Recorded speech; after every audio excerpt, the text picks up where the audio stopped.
Sur la place de la préfecture à Metz ou sur la place Kléber de Strasbourg, ces sapins sont les stars des fêtes de fin d'année. Franchement, il est magnifique. J'aime bien les couleurs, j'aime bien la façon dont ils l'ont décoré cette année. Il est vraiment beau et il est énorme aussi. En plus, un vrai sapin qui sent bon, c'est agréable.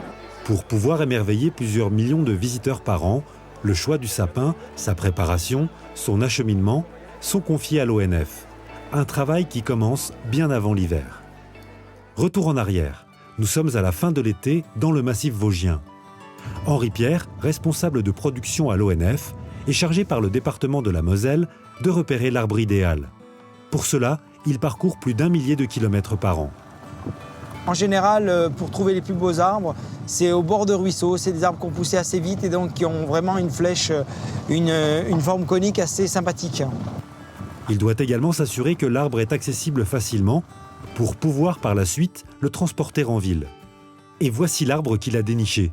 Un sapin noble des Vosges de type Abies alba, 2 tonnes, 15 mètres de haut et un défi de taille, le couper et le transporter sans l'abîmer. Quelques semaines plus tard, nous voici de retour pour l'abattage. Moment intense pour l'équipe de l'ONF, composée de 6 personnes. Chaque fois, on joue sans filet, il n'y a qu'un seul arbre, donc il ne faut pas qu'on se rate. C'est une opération qu'on a l'habitude de faire, mais chaque arbre est différent, chaque chantier est différent et on est attentif et on espère que tout va bien se passer.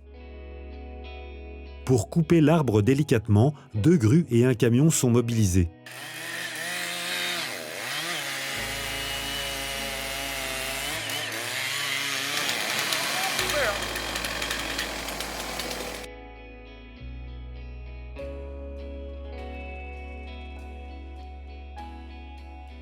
L'opération s'est déroulée sans problème. Il faut maintenant emmener cet arbre au centre-ville de Metz. Au petit matin, après 2 heures de route, première difficulté, se faufiler dans la circulation avec un colis pas comme les autres. Mais tout a été prévu, les branches ont été repliées une à une et l'équipe d'Henri Pierre sait s'adapter. C'est un secteur qu'on ne connaît pas. Déjà, le challenge, c'était de faire rentrer le camion dans la place. On n'était pas sûr qu'on y arrive. Là, le camion a réussi à pénétrer, donc on va se positionner différemment.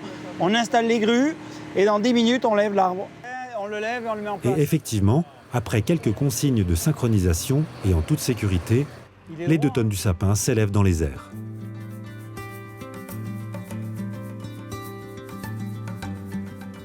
À Metz, le chantier est terminé.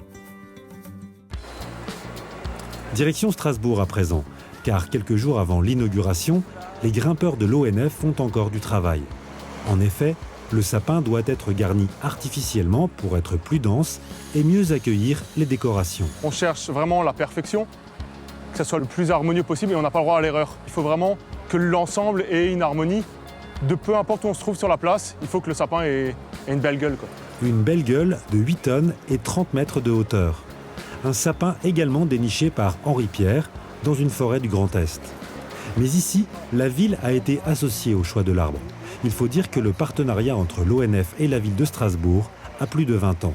L'ONF est le partenaire forestier institutionnel et on lui a confié les missions de transport et de levage qui étaient avant hors de son champ. Donc je dirais qu'on le conforte même dans ses positions.